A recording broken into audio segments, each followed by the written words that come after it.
बिहार में होने वाली इतिहास की अब तक की सबसे बड़ी भर्ती में बीपीएससी आयोग के द्वारा सुपर टेट का जो पहले पैटर्न जारी किया गया था उसमें 2 से 3 महत्वपूर्ण बदलाव किए गए हैं, जिसे जानना और समझना आपके लिए बेहद जरूरी है अगर आप भी इस भर्ती में सम्मिलित होना चाहते हैं। नमस्कार दोस्तों, मेरा नाम है नीरज और आप देख रहे हैं करियर बिट यूट्यूब चैनल। अगर आप इस चैनल पर पहली बार विजिट कर रहे हैं तो इसको सब्सक्राइब करते हुए बेल आइकन को प्रेस करना ना भूलें।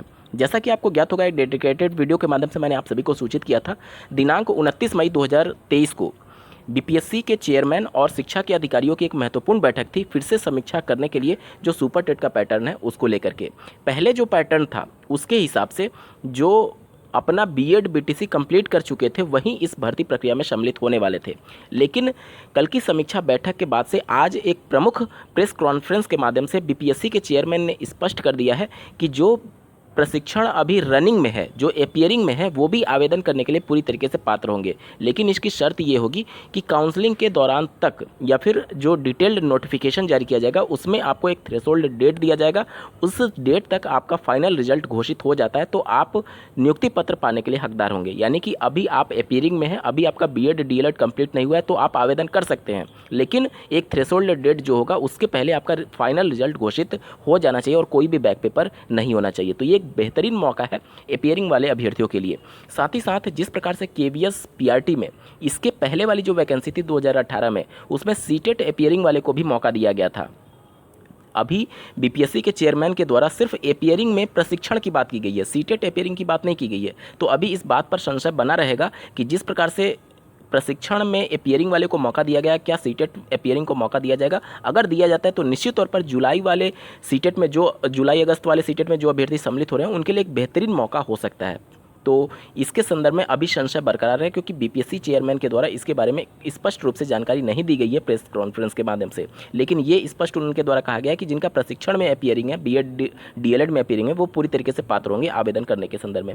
यहाँ तक क्लियर हो गया। इसके अलावा दूसरा जो महत्वपूर्ण बदलाव बीपीएससी के चेयरमैन के द्वारा प्रेस कॉन्फ्रेंस में बताया गया है वो ये है कि चाहे आप किसी भी स्तर के शिक्षक की बात कर लें, प्राइमरी यानी कक्षा 1 से 5, अपर प्राइमरी यानी 6 से 8, टीजीटी यानी कि 9 से 10 और पीजीटी यानी कि 11 से 12, तो इनके लिए जो दूसरा पेपर होना था, पहले क्या था पैटर्न में कि 150 प्रश्न पूछे जा रहे थे और 150 प्रश्नों को सॉल्व करने के लिए आपको 2 घंटे का समय दिया जा रहा था। तो अभी भी आपको 2 घंटे ही समय दिए जाएंगे, लेकिन जो 150 प्रश्न पूछे जाने थे उसको घटा करके अब 120 प्रश्न रखा गया है।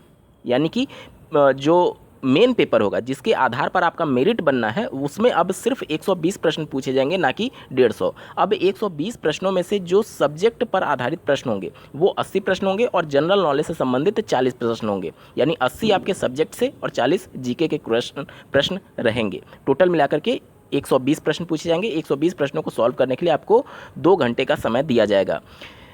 ये हो गया दूसरा महत्वपूर्ण बदलाव। इसके अलावा जो क्वालिफाइंग नेचर का पेपर है, जो पहला पेपर है, वो तो सबके लिए कॉमन है। तो वहाँ पर जो पहले का पैटर्न था वही पैटर्न अभी भी फॉलो किया जाएगा। यानी टोटल 100 प्रश्न रहेंगे। 100 प्रश्नों को सॉल्व करने के लिए आपको 2 घंटे का समय दिया जाएगा, जिसमें 30% अंक क्वालिफाइंग अंक रखा गया है। यानी कि कम से कम आपको 30 नंबर पाना अनिवार्य होगा, तभी आपका जो सेकेंड पेपर है, जो मेन पेपर है, जिसके आधार पर मेरिट डिसाइड होगी, वो आपका काफ़ी जांचा जाएगा। अब यहाँ पर 25 अंक के आपके इंग्लिश पूछे जाएंगे जो कि सबके लिए कंपलसरी है, और बाकी का जो 75 प्रश्न होगा वो आपका हिंदी, संस्कृत या फिर बांग्ला में से कोई भी एक लैंग्वेज आप ऑप्ट कर सकते हैं। तीनों में से एक ही भाषा आपको चुननी है और उसके 75 प्रश्नों को सॉल्व करना है। दोनों इंग्लिश या फिर मान लीजिए आप हिंदी लेते हैं, इंग्लिश तो सबके लिए कंपलसरी है, मान लीजिए आप हिंदी लेते हैं तो 75 हिंदी के प्रश्न और इंग्लिश के 25 प्रश्न, टोटल मिलाकर के 100 प्रश्नों में से आपको एनी हाउ 30 नंबर लाना है। आप जरूरी नहीं है कि आप इंग्लिश में 30 नंबर लाइए, हिंदी में 30 नंबर लाइए, दोनों मिलाकर के या फिर किसी भी प्रकार से आपको सिर्फ 30 नंबर लाना है क्वालिफाई करने के लिए। उसका नंबर फाइनल मेरिट में नहीं जुड़ेगा। फाइनल मेरिट जो बनेगा वो आपका सिर्फ और सिर्फ जो दूसरा पेपर होगा, जो मेन पेपर होगा, उसके आधार पर आपका फाइनल मेरिट डिसाइड होगा। इसके अलावा सिलेबस के बारे में भी उन्होंने स्पष्ट शब्दों में कहा है कि लगातार अभ्यर्थियों के द्वारा ये मांग उठाई जा रही थी कि एक डिटेल्ड सिलेबस जारी किया जाए बीपीएससी आयोग के माध्यम से। इस पर उन्होंने स्पष्टीकरण देते हुए ये कहा है कि डिटेल्ड सिलेबस जारी करने की कोई भी आवश्यकता नहीं है।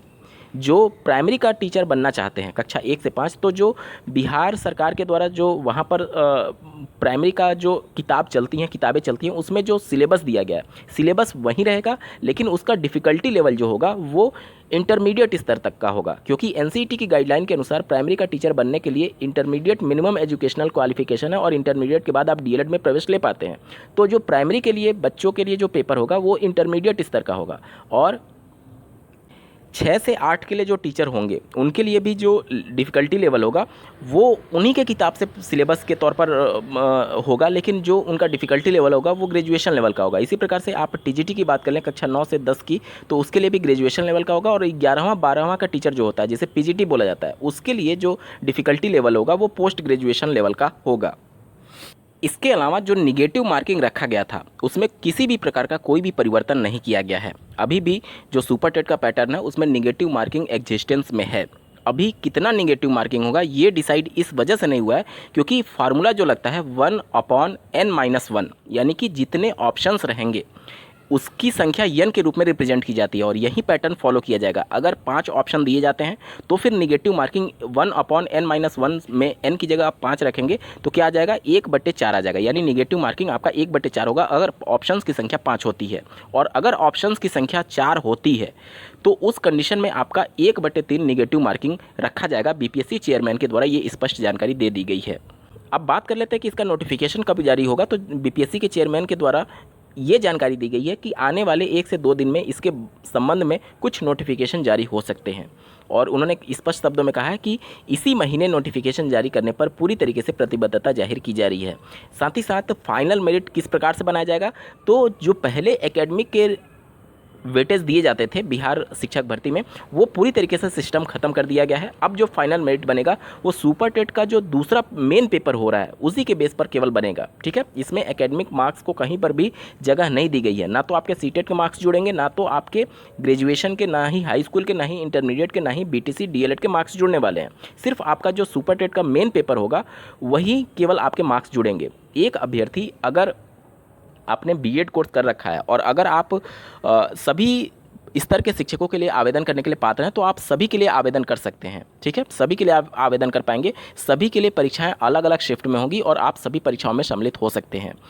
तो अगर आप बीएड हैं और सभी के लिए एलिजिबल हैं तो आप आवेदन कर सकते हैं। इसके अलावा अन्य राज्य के अभ्यर्थी पात्र होंगे या नहीं, तो स्पष्ट शब्दों में आज उनके द्वारा प्रेस कॉन्फ्रेंस में ये बताया गया कि जब ऑनलाइन आवेदन लिया जाएगा उसी दौरान आपको अपना डोमिसाइल, आपका ईडब्ल्यूएस सर्टिफिकेट, आपके जितने भी डॉक्यूमेंट्स हैं उनको अपलोड करना होगा, और जब आपका चयन हो जाएगा तो जो आपने अपलोड किया है उसी का ओरिजिनल कॉपी आपसे वेरिफिकेशन के तौर पर मांगा जाएगा। यानी कि दूसरे राज्य के अभ्यर्थी, जाहिर सी बात है, बिहार का डोमिसाइल रिप्रेजेंट नहीं कर पाएंगे तो वो मान्य नहीं है बीपीएससी के इस एक तरीके से नोटिफिकेशन के माध्यम से। यहाँ पर मैं बता दूं कि ये अभी पटना हाईकोर्ट में अगर चैलेंज किया जाता है अन्य राज्यों के द्वारा तो निश्चित तौर पर अन्य राज्यों को मौका मिल जाएगा, क्योंकि इसी प्रकार का मामला उत्तर प्रदेश में आज से 5 साल पहले हुआ था जिसमें अन्य राज्यों को माननीय इलाहाबाद हाईकोर्ट के हस्तक्षेप के माध्यम से मौका मिला था, और वो सभी सिस्टम में अभी एज ए असिस्टेंट टीचर कार्यरत हैं, अपनी सेवाएं दे रहे हैं।